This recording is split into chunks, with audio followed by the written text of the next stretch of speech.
This is Asia Tech Podcast. My name is Graham Brown, joined in the ATP studio. Steve Hopkinson. Steve, welcome. Thank you very much, Graham. Looking forward to having a chat today. It is going to be a chat, informal. Fantastic. Good. We're going to talk about travel, hospitality, and the journey, not just in that space, but your journey as well. Sure. You've been a few places. Yeah. You don't like to, you're not afraid to admit that yourself. No, not at all. You're from Australia originally. Yes. So already, I mean, you know, there's a lot of Aussies in the startup scene here in Singapore, isn't there? Or is it just because they're louder than the rest of us? I think there's the loudness and the fact there's just lots of us. Yeah. So you end up getting... Do you think you're more entrepreneurial as a nation than... No, I just think that Australians like to get out and see the world and all the rest of it, and they've got a bit of a get on with it attitude, and so I don't think we're naturally startup people like guys in the US and all the rest of it tend to be a little bit more in that regard. But yeah, I mean, get out there and give it a go. Well, it seems natural that you've gravitated towards hospitality and travel. Obviously, it's very strong with the Australian background, but it's not just about that. It's about Asia and that whole sort of growing market. Your background, before we talk about Idem and how this happened, just a bit of context. We met at the Murudi demo day a couple of months, 2 or 3 months back? 2 or 3 months back. Here in Singapore. Yep. So you did the Accelerator program in Telstra, the Telstra Accelerator. For those that don't know, it's Murudi was based here in Singapore. So it's had some really good alumni come out of that. And we had a number on the show. We had Jenny Pan, we had Wei Ching. I'm sure there's a few others that we'll have on the show as well. There's lots of, There's really high quality. Yeah, I think there's upwards of about 3 cohorts out of Singapore. We were the 3rd cohort. So you're talking about the best part of around about 20 to 30 companies, I guess. Well, actually more than that, 30 companies, yeah. Was it a natural avenue for you to go and join an accelerator? You know what, to be honest with you, myself and my business partner, Matthew, we're sort of the same vintage. Right. The wrong side of 25. Correct. So, we thought we knew a little bit more than most in our own minds, but it was the best thing we ever did. Right. So much you can learn.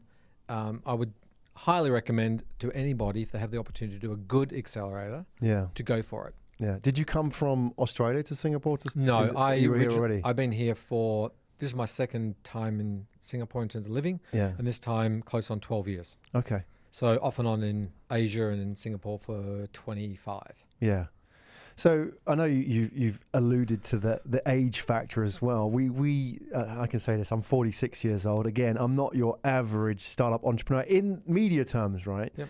I know we've got this image of the guys in the shorts and the sandals coming out of Stanford, like 19 years old, and they've got $1 billion app under their belt. That's more of a myth, really, than reality. Yeah, completely. And actually, I think if you look in the US, they're saying that the average age of a startup founder is like 42 or 43. Exactly. Yeah, the Harvard Business Review of all people. Yeah. There was data that came out a few weeks back, wasn't it? And they said, I think it was I don't know what the average age, but the average age of the median age of the most successful startup founders was 45. There you go. I'm already past it by 1 year. Well, I am too, but not by much. So what do you think? I'm not going to dwell too much on it, but I think it's worth talking about is that there are an older group of entrepreneurs, and obviously they have that pedigree now that you can see, and it's verified by the data, the 45 up. So what do they bring that those younger, like more pugnacious startup founders don't bring? I think you've got knowledge, you've got experience. You've just been around the block 1 or 2 times. You hopefully don't make as many mistakes. You might be a bit more open to them bringing in younger team members. I don't know. I think for us, it was definitely just having that experience and being able to know how to sort of cut through a lot of the noise that's out there, because you can just get on with it. And we've had experience we've had successful startups in the past, so we can also bring some of that knowledge and experience as well. So that's, I think, the big one for us was just, and you also have, ideally, you have a few dollars in the bank as well. So you can you have the ability to sort of self-fund yourself. You can get through for a reasonable amount of time without necessarily going out there and just raising funds for the sake of it. Yeah. So you get further down the track. And with that, you talk about the experience, you've got a better understanding of what's broken, what doesn't work in certain industries, because you've spent a number of years selling to or working in those industries, right? Yeah, correct. Exactly. That's a big one. I think the fact that you've either come from the industry or you've seen what's going on in the industry, you often will also have the connections at a more senior level within the organization or within the industry to really be able to sort of cut through and get to the meat of the problem. And that's exactly what the case was with us. Yeah. We were able to use that experience to be able to identify the real problems and sort of cut to the chase. I get that when I look at your pitch deck, and we'll have a look in a minute, Sure. is that it's really direct, and I like that. It's to the point, no beating around. You're not throwing in a lot of buzzwords. To me, that smacks of somebody who spent many years understanding what doesn't work and what's broken, and can empathize with the people on the other side that you're selling to. Right? And I think it's in part is that, absolutely, what's in our deck, but also the fact that we, through the Mirror D program, we refined, and they also helped us to get to that point of, creating a great pitch deck or creating a great sort of presentation deck. Yeah. So shall we have a it's look? Combination, sure. Let's bring it up, and we'll talk this through. I mean, it's nice and clean. That's what I like about your pitch deck. And the headline stats are in there as well, which just gets straight to the point. I would like to see a before and after, like the before and after pitch deck, before the Accelerator program and after. I know, because I've seen have you seen the Airbnb original pitch deck? Yeah, I have, It's bloody awful. Yeah, but it's actually to the point. Right, okay, there you go. That's what I liked about it. I mean, yes, it's not particularly attractive, but it's actually, you know exactly what the hell they're doing. Right. So I think if you looked at our first one, it was more just more words without a shadow of a doubt. Yeah. And more stock imagery potentially. Right, okay. Yeah. Which is fair enough because that's actually my background. But, right. Interesting. But that I think it was more of that. And then we sort of refined and cut it down. So we could sort of use it more of a talking point document. Yeah. We don't want the audience sitting there reading it and then not listening to you, because it's about you. It's about your story. It's about what you're trying to get across. Absolutely. So yeah. What did you think you about. focused more on then when you actually refined that, and now where you are with the pitch deck? What did you try and get to? The real problems. Right. What is the opportunity? How big is the opportunity? What are the problems in the industry, and why are we the guys to solve it? And who are we? So I guess it was that sort of classic, what is the problem? How big is the opportunity? How are we solving it, and who are we? Right. So that's sort of... So, Steve, maybe we can start there at the top. Sure. Idem, if we can get back into the pitch deck, what is the problem first? So, as it says on the screen, we're helping hotels to maximise the revenue and the opportunities from group business. Right. So Group business means anything over 10 rooms in a hotel is classified as a group business. So you don't typically book it online. So if you jumped onto, I don't know, Expedia or Booking.com right now and try to book 20 rooms, you can't. The systems, that's not how they're sold. So you then contact the hotel, you directly negotiate with the hotel for your group business, because often it'll include meeting space, breakfasts and etc., plus the sleeping rooms. Yeah. And therein lies the problem, because everything to do that is running on a spreadsheet. Right. I'm just going to. I'm jumping ahead. Yeah, keep talking us through this. Sure. I think on slide 4. So as it says there, managing groups is painful. So what are we talking about here? Like events, seminars, what? Or like big families, or what? Well, the events and the seminars is the reason you're going to the hotel. What we're concentrating on to start with is the sleeping rooms, the actual physical rooms that you might be staying in. So you've got a big event taking place in Bangkok. There's 80 people coming to this event from around the world because it's the XYZ Corporation annual sales kickoff or whatever it may be. And they're all flying in. So what happens is the hotel is sending the event organizer a rooming list, which is basically a spreadsheet. Yeah. And saying, can you please fill this in with the 80 names, first name, last name, arrival details, etc. Because I need that detail as the hotel to put into my property management system. So therefore, when you show up at the hotel, I've got you. I need to know your names. Yeah. But the whole thing is on a spreadsheet. So it's a connection between myself, the hotel, and you as the organizer. And we're trading back and forth spreadsheets. And in the perfect world, everybody gives you the details on the very first time you send out the email. Yeah. And we don't live in the perfect world, so it doesn't happen. Right. It can almost happen right up to the very last minute. People are still being chased for their details. And not showing up, and people can't get their visas to turn up. And so then they cancel, and it's very complicated. Yeah. Right. So let's eliminate all that. Let's put the whole thing online. Okay. What's the solution? And that's what we do. Right. So we basically are taking the whole experience, eliminating the spreadsheet, and moving that experience to being an online experience where you actually, as the guest, make the booking. So a link comes from the planner. Yeah. You click on the link just like you would on Expedia or someone like that. We're not an online travel agency, by the way, but the feeling of how you make the booking is the same. Check in. Here are my dates for my particular conference that I'm going to. Yeah. Here are the negotiated rates that have been organised. Fill in your details. And the group organizer books that. The group organizer is confirmed it with the hotel. Yeah. Hotel sends them a link, in essence, a URL link. Mm-hmm. They send it out to all their organisers. They click on it. They fill in all their details. It then creates a direct connection between guest and hotel, because the hotel and the guest are only connected currently when they show up at the hotel. Right. So there's no opportunity for the hotel and the guest to create a relationship. So that relationship could be about, can I upsell you a room? Yeah. Do you want to prepay for a spa package, or how else can I possibly help you? Do you want to join my loyalty club program? Right. And they may be existing rewards members anyways, And right? they may well be. We don't know that until they show up. And then if we show up and they are one of our premium members, Yeah. and we're running full of house, then we can't. Actually, it happened to a friend of mine recently. They went to somewhere in China, staying at a Western branded hotel. They were a platinum member. They showed up with their colleague who never travels, but because they didn't know who they were, the colleague got the suite upgrade and he stayed in the deluxe room. Now, the hotel, the hotel is embarrassed about it, but it's not the hotel's fault because they don't have the information, but they should. Yeah. So Small touches, they can make a big difference. Let's get everybody connected. Let's get everybody talking. Okay, so I want to ask you, before we dive back into the pitch deck and we look at the market size itself, is that how did you come about with this idea? What was it, a personal pain point that you felt? Did you have an experience, or did you just see a market opportunity? No, so I have another startup that I created a few years ago with a couple of guys, and we were selling solutions into hotels. We had around about we still have around about 600 hotels in Asia that we were looking after. So I guess I sort of could see it from the point of view of the hotel in that respect. And my business partner, Matthew, he came from a company called Lanyon, which is a large technology company providing meetings and events solutions. So, he was able to see from the technology point of view, and I saw it from a hotel's point of view. We've been friends for 15 years.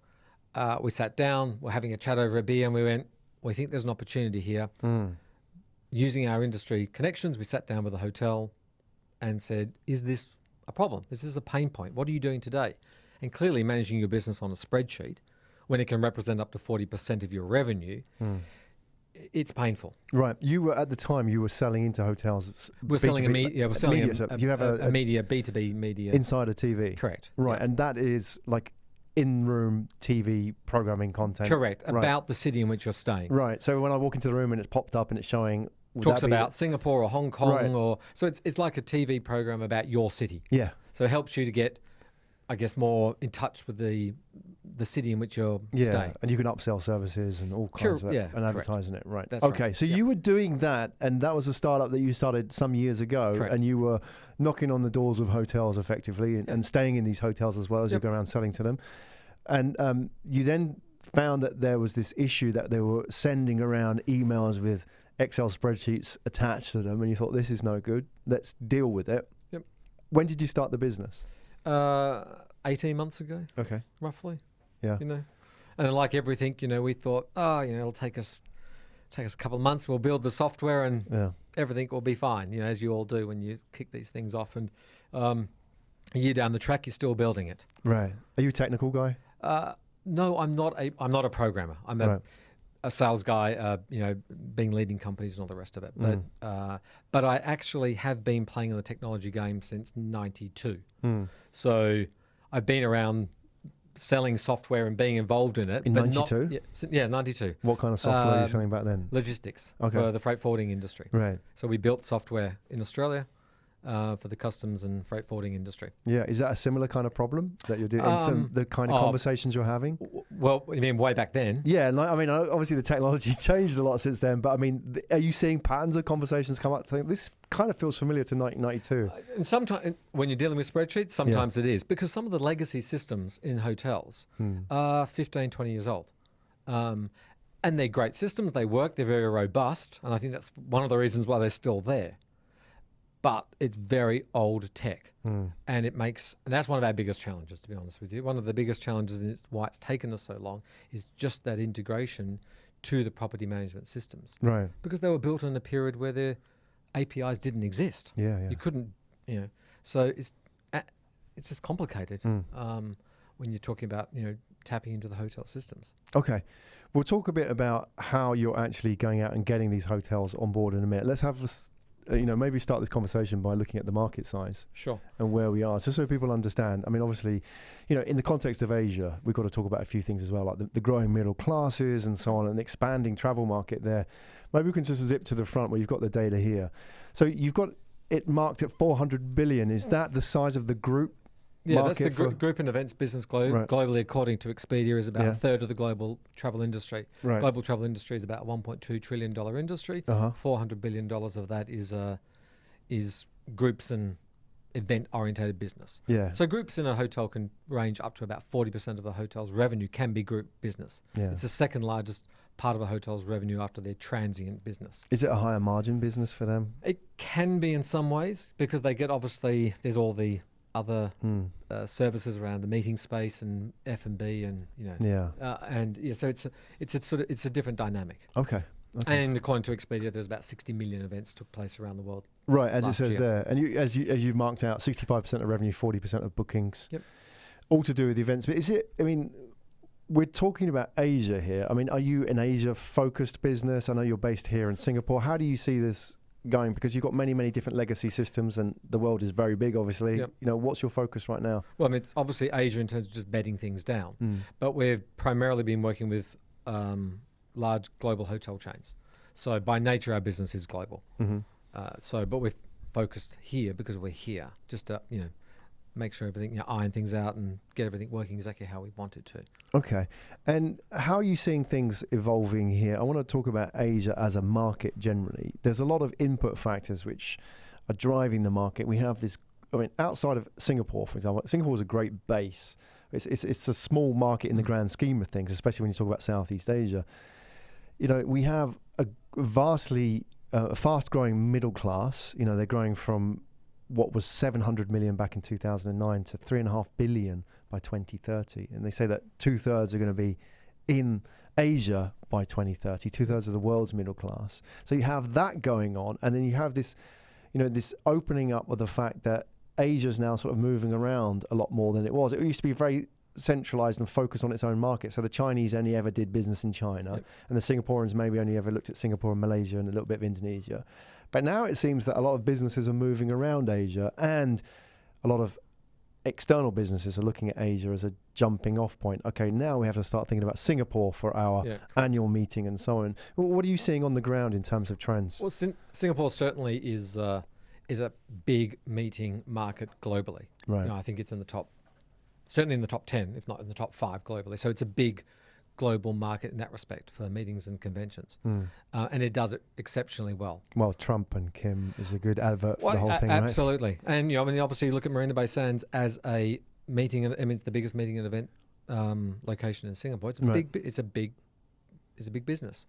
But you're also seeing that in places like Bangkok and Hong Kong and Bali, and then obviously then you talk about secondary cities. So I think you're correct in terms of that middle class. And by the way, group business is not just corporates, it's also leisure. Yeah. So, you get 20, 30, 40 people coming on a leisure trip. That's a group business trip. Yeah, the Chinese families all traveling together. Everyone's traveling and more. So, and again, you're seeing a lot more global companies coming into Asia. So, it's not stopping anytime soon. Yeah. All right. Good. Let's talk about, move on. You've got a case study in your, well, not a case study, but you've got some data here which you want to bring up on your spreadsheet. Sure. Sorry, not your spreadsheet, your pitch deck, impact for hotels. Sell the money, as they say, in old school terms. What's going on here? So the hotels using our solution, they can see up to $350,000 of additional revenue over the course of the year through upsells and cross-sell opportunity, because they're now directly connected to that guest for the very first time.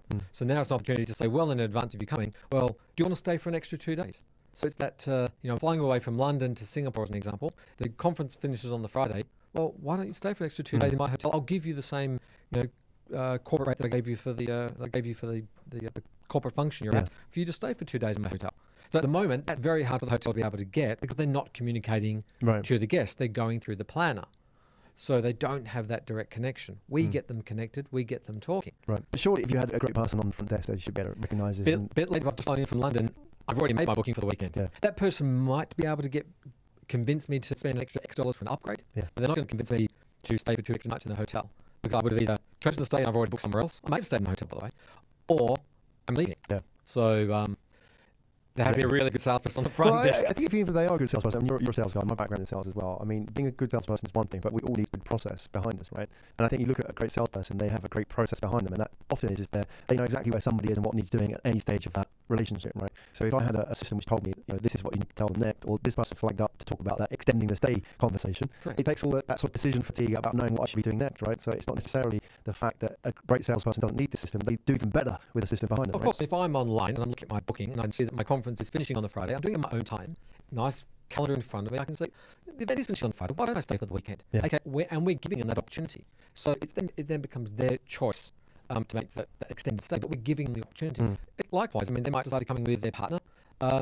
You know what? I'll spend the extra $50 or $100 a night and we'll go for a suite. Yeah. Because we're giving them that room upgrade opportunity. My company's paying for my room anyway. It's the phrase is bleisure. Pleasure. It's a business leisure. Right. In actual fact, it's now, for millennials, the number in the US, I think it's up to 65% of millennials will do a bleisure trip, i.e. fly in on the weekend, have a great time in the city, Right. and they'll do their business. Or, back the end of the trip. Either or. It's one of the fastest growing parts of the... Why is it the fastest growing? Because I think millennials are willing to be a little more adventurous. They want to go and check out the city. Right. They don't just want to fly in for the business on Monday and leave on a Wednesday. They have to come in for the weekend. They have the disposable income. They typically don't have the children, so they're spending it like they should on this. Like I did until I was 41 and had a child. I spent it on myself. Right. So that's what they're doing. Interesting. So it's a big growth opportunity for hotels to be able to tap. Yeah, and talking about millennials, I imagine now millennials probably work more hours than any generation before them. Therefore, there's less distinction between work and pleasure. Therefore, if work presents you with an opportunity, it might be the only leisure opportunity you're going to get. So you need to take it, right? So take your pleasure trip. Take your pleasure trip. Okay, that's a new one for me. Thanks, Steve.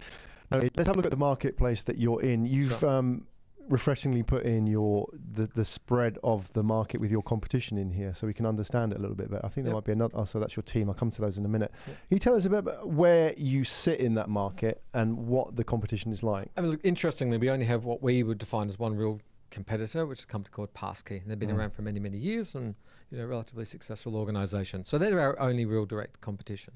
The other competition on the indirect side is organisations that we feel we can actually work with. They're not doing true group reservation type business, the type of solution that we're doing. Yeah. They're more sort of partnership opportunities. So that's why we sort of see them as more of a indirect. It's more of a partnership. They're sort of playing within the group space by doing different things for group business. But so it's sort of like indirect competition. Right. Because if we only put up one competitor, people think, what's going on? Yeah, exactly. What have we missed? Yeah. So, and look, as we build out this solution, we quickly realised that it's actually ridiculously complicated. Yeah.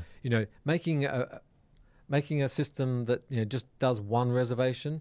Graham flying in on the Friday, I need one room. This is what I want, and leaving, is a little easier than 80 of your friends all coming in, different dates, different requirements, different room categories. It's just complicated. Many moving parts. Correct. So you've built the system.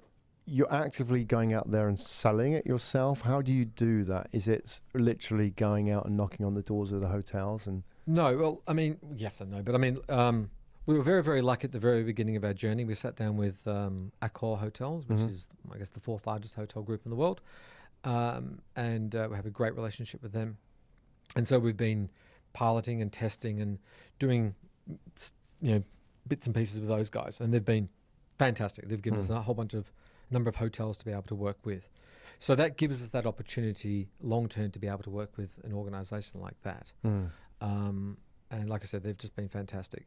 And we've worked with a couple of other hotels, people like Fullerton, right, to on a local level to be able to get some learnings. But Accor in Asia Pacific alone is pushing close on 1,000 hotels. Yeah, yeah. So when you have a client partner like that, where do you spend your time? As you consider yourself the sales face of the organisation, are you just managing that relationship? Well, actually, interestingly, what we've done is we've harked back to our old days, back to the 90s and the 2000s, when we in the software industry we had resellers. Right. So we've partnered up with a company out of Australia who's got a big presence here in Singapore called McLaren Technologies, and they're a big provider of solutions into the hospitality industry from a technology point of view. So we've got a a master reseller agreement with them, where they're representing the solution in Asia, because they are knocking on hotel doors every single day. So it's just back to that being a little wiser. We just use some of the old experience we had of, hey, let's just create a reseller network. Yeah. And that's what we've done. So they have all the field guys going out Correct. there doing They can do sales support, training, onboarding. So it frees us up to be able to concentrate on the product, concentrate on how we build more features into the product to help the hotels that we're working with, but equally to start putting our emphasis onto, okay, what do we need to do to start thinking about expanding into Europe, expanding to the United States? So, because that's ultimately where we need to be. I mean, the US represents close on 50% of the global meetings and group business. So, well, that's where all the franchises are going to be set up, isn't it? And in the US, they're very big on doing conferences. Yeah. It's just a big market in that respect. Interesting. So I'm curious how you, like, for example, if you say you're focusing on product and what features to add and how to evolve that product, how do you stay relevant when you have a sort of a reseller force out there who are the front line and getting that sort of frontline insight, learning what's going on? How do you know, for example, we've got to add this or we've got to add that? This is a big challenge when, we are alongside them. You're working with them. We're working. I mean, even if we go out and make a sale ourselves, or if we're talking to a group and we're doing it, all we're doing is passing it over to them. We want the reseller to be successful. We don't want to say, well, they're yours and they're ours. Yeah. No. It's just like, whatever we do, they're yours. So therefore, they then don't feel like they can't bring us to a meeting. They need to lock us out of anything. They don't need to do that because we're all friends. Yeah, it gets very territorial in sales as well. Exactly. So we break down that territorial by not having any territories. You're the reseller, you're the master. That's yours. And if we happen to get a sale for you, it's yours.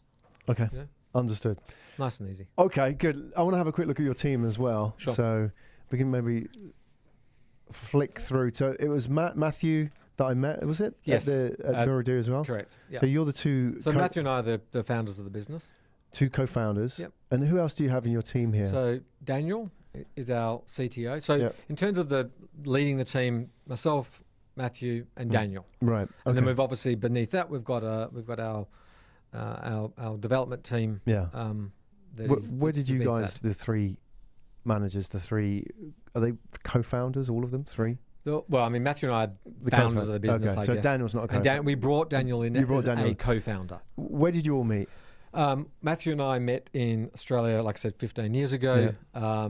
Matthew was actually working together, and I actually relocated him to Singapore. So he's been in Singapore about a year longer than me. You brought him over here? Yes. Well, I brought him over here for 3 months. I said, Matt, go to Singapore for 3 months because we're doing some stuff and we need to expand the business and do something. So can you go there for 3 months and then you can go back to Melbourne? Right. And 13, 14 years later, he's still sitting in Singapore. So he never left.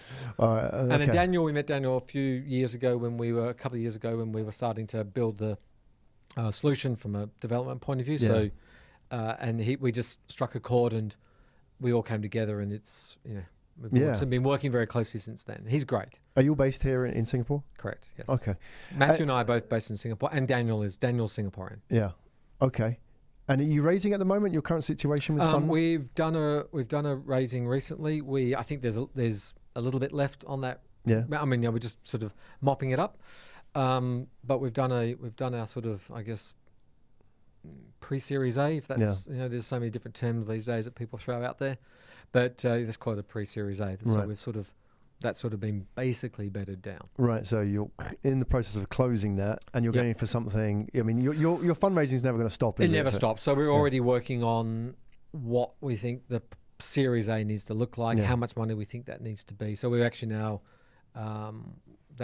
that's an ongoing sort of what's it going to look like and how much. Right. So I think that'll kick off beginning of the year with the aim to sort of close it in Q1. I imagine that you're probably looking for more strategic investments at that level, aren't you? Yeah, I think we'd rather have smart money. Yeah. What would that be? Because, now you may not be raising now, but you want to start those relationships early. What kind of things are you looking for? I think people who are maybe within the industry, who maybe have that hospitality or property sort of development, understand how a hotel operates, what the challenges are. Yeah. It just helps, I guess, speed up the conversations. But equally, there's, if there's smart people out there who can value add, not just in that hospitality game, that's also a great investor, I think, as well.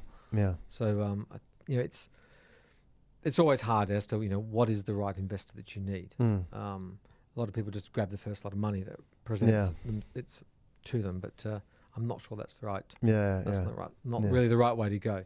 Yeah. And we've got some great investors. That's who invested up until now. So we started out with our lead investor was a company called Ready Ventures, which is a couple of Australian guys actually, brothers who live here in Singapore and have been operating in Asia for many, many years. And then indirectly, they brought a gentleman on board called Patrick Imbradelli. Patrick is the former CEO, Asia Pacific CEO of IHG, Intercontinental Hotel Group, and the CEO of Pan Pacific. So an amazing guy. That's what you want. Yeah. Exactly what you want. But he's just a great guy. So it really, really helps in terms of the feedback he's able to provide. So he's also come on board as an investor as well as sitting on our board. So, and the guys from Ready Ventures are very close to Patrick. So, and I'd known Patrick indirectly, from a number of years ago, but it's great. So that's, and then we have some sort of angel investors that came indirectly through Miradi. Okay. Yep. So you have that core team of 5. Is it 5 that you showed? It was 5, isn't it? In terms of advisors, investors, yes. Yeah. So are you recruiting at the moment? Are you looking for new people? The people we're recruiting are on the tech side. So it's mainly back-end, front-end developers, UI, UX sort of. It's on the technical side of the business. So our technical team actually sits in Vietnam. We started doing what a lot of people do, outsourcing in Vietnam. It was a little hit and miss, but there were some great people. So then when the opportunity presented itself, we just took the right people and said, let's just do it ourselves. Yeah. Let's make everybody full-time working for us rather than working through an outsourced organization. Right. So you've got a development hub there. Correct. Vietnam. So we're building out our own development hub there. Okay. Actually, Daniel is there this week, actually. Okay. So that's where you're recruiting at the moment. That's where we're recruiting there. We have been looking in Singapore, but it's just harder in Singapore. It's not just money, is it? It's also a mindset thing, isn't it? Yeah, I mean, it's a smaller market to a degree. It's a money thing on one level, of course. But I just think because of the size of the market, it's just a little harder to find. It's harder to find hustlers here. I think call it what it is. I mean, maybe I can say that because I'm neutral here, but it's hard to find people who know what it is to work in a startup. In the sense that there are. I mean, you've got a couple of factors that, on the one hand, people graduate and you have lots of alternatives. You don't have to go and work in a startup. You can work in a nice, comfortable bank, or you can be a lawyer. And you can do very well here in Singapore. Absolutely. Why risk it all? Yeah. And then you have that sort of, Singapore's a bit later in the startup scene, isn't it? It doesn't have a lot of established success stories like you do in Silicon Valley, where every next person is a startup founder, right? So there's that as well. So people don't have those sort of pathways to follow. I mean, it's well and truly kicking off. I mean, it's now, you can see, which is great. The ecosystem here and the amount of startups that are coming, I mean, it's fantastic. So you're seeing more and more, and the government's well and truly getting behind that as well. Yeah. So, I mean, we've had some support from the Singapore Tourism Board as well. So, when they get behind you, they well and truly get behind you. They get behind you for the right reason. So I think, that's why I'm still here, because it's one of those countries where just get on with it. Yeah. Just get on with it. And it just works. It's a great place to get on with. And you're not worrying about things like the internet and, how's my sort of like company setup going to look in a couple of years' time, because there's no issues there, right? That all completely works. It's just, again, there's more and more, I guess, students coming through the system. Yeah. So I guess that will build up more and more of a tech infrastructure. Yeah. But I think they also have a lot of choice too. There are obviously a lot of development houses here in Singapore that can offer them jobs as well. So it is a bit of a challenge. But there are some good people out there. But, when you're a startup, you also have to look at money. Yeah, of course. It's top of the table. Absolutely. Always, everything. Yep. All right, so I'm going to ask you the ATP question of the day, which I ask all the founders who sit in the chair there, Steve. So I'm having my water. Yeah, you get yourself ready. So I'm not going to throw a curveball at you. But, no worries. It's about entrepreneurship. I'm actually genuinely curious about this. Is that at what age did you let me ask that again. At what age do you think you became an entrepreneur, or did you want to become an entrepreneur? Wanting forever. I always remember, even as a kid, even as a 12, 13-year-old, just naturally being entrepreneurial. I mean, I was selling all sorts of stuff to all sorts of things. I just, Like what? I used to run a little canteen next to the soccer pitch, selling sweets and drinks and all the rest of it. And then I worked out that if I brought more product in, that I can make some more money. They made some money and I made some money. So anyway, so that started young. And then I went into the Australian Navy for a couple of years because I just wanted to. But then the minute I came out of that, so at 21, I was straight into a startup, which was the software in the freight forwarding industry. Right. So I guess from my point of view, my first startup was in 21. And then I've just... 12? Well, 12 in that sense, 21 in actual fact, being able to have some control over my own destiny. Right. So what makes an entrepreneur? And I would say, okay, you said you wanted to be an entrepreneur forever, but you were really at 12. If you were selling, you were an entrepreneur, right? Why you, and then not all the other kids in your year who you were selling to? I don't know. I think it's just who you are. I mean, obviously everyone can ultimately get out there and grow a business, right, if you really want to. But I think, and I know, I just want to. I don't know they really wanted to work for somebody. Maybe that was part of it. Maybe I like the fact that I can control my own destiny. Maybe I've got a short attention span, so I just wanted to get on with the next thing, right, and just make things happen. I don't know. I do ask myself that time and time again. My mother and father, they're not entrepreneurs. Yeah, it's often people around you that kind of, you see that as an option, don't you? My grandfather was. What did he do? So, well, after the war, he came out to Australia and built a stevedoring business in Australia. Oh, there you go. So we ran a port in Western Australia. Mm. My grandfather ran that. So we, but he did the first iron ore exports from Western Australia were actually in and around Geraldton where we were living, which was my grandfather's company. He was selling talc to the Japanese. So, but as a stevedore doing all the shipping, and then when he eventually sold his company and retired, he didn't retire. He went and bought a gold mine and a fishing boat. As you do. As you do when you retire. But if you love selling, it's just part of your DNA, the hustle, isn't it, from day one? I do. I like... You enjoy it. It's the connecting with people. It's really nice when you go and see somebody and they give you really positive buzz and feedback that what you've got is something that they need. And you walk out the room and you think you're $1 million for it, which is great. It gives you that natural high. It's great to hear that. Yeah. And that's how I feel when I do stuff. I've been in Bangkok with a client for the last 2 days. And again, just watching the team and watching them using the solution and getting that feedback and them telling you that this is exactly what they need. This is what they want. It makes sense. And when they tell you that, it gives you a high. You think, yes, I'm invincible. Let's get more hotels on board. Yeah. So it's just ring the bell. Exactly. Ring the bell. Ring the bell. Awesome. And I love the story. I mean, mentioning your grandfather as well. Do you think the stories of that you must have? I don't know if you knew him whilst he was alive, but did you hear his stories? Did they influence you? I grew up. He lived in the same city, so I grew. So you were aware of what he was doing when he was selling the talc and powder? I was down on the ships, coming into the Port of Geraldton, hanging out, watching what he was doing, just being there, in and around him since I was. Yeah, that's obviously influenced you greatly. I think indirectly, it must have had some sort of influence. In a positive way, for sure. Absolutely. I don't know how, but it obviously rubbed off somewhere. Well, without a doubt, where you are now. Yeah, the fact that you love selling and connecting with people. I mean, that's what he was doing as well, right? Yeah. So I mean, that's fantastic. I mean, coming and sharing your story as well, Steve, is, in a way, hopefully people connect with that, because, there are many different types of entrepreneurs, different shapes and sizes and stripes and so on. And then, people will hear a story and that will plant a seed in their head, and, that will then become the path for their entrepreneurship later in life. They'll say, oh yeah, no, I heard this story about this guy and he, was in the hospitality space, or he was doing this, he was selling and so on. And it just kind of connected with me. And maybe it doesn't create the action now, but it does later on. It's not for everybody. It's absolutely not for everybody. And it is hard work. It is ridiculously hard work. So it is definitely not for everybody. Yeah. Everybody can be an entrepreneur. What I mean, anyone can be an entrepreneur, but what I mean is if you want to go down this pathway, you've got to realize that there is significant sacrifices going down this particular pathway. Like what? You know, it's just hard yards. It is just rolling up the sleeves. If you're investing your own money, you've got to realize that it might take a few years to get a return on your own investment. Yeah. Because that's what it is. It's an investment in yourself. So it might take a little bit longer than you think. So you've really got to be able to, put the effort in.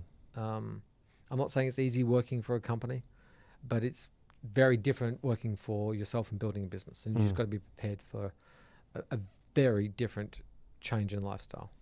Yeah. Awesome. So if you spend all that time as a corporate guy sitting at the pointing of the plane, as I had the opportunity to do for many years, want to become an entrepreneur, back of the bus. Right, back of the bus. Because it's your money. Exactly. Steve Hopkinson, it's been a real pleasure having you on the show and a privilege as well. And I've really enjoyed sharing your journey with you.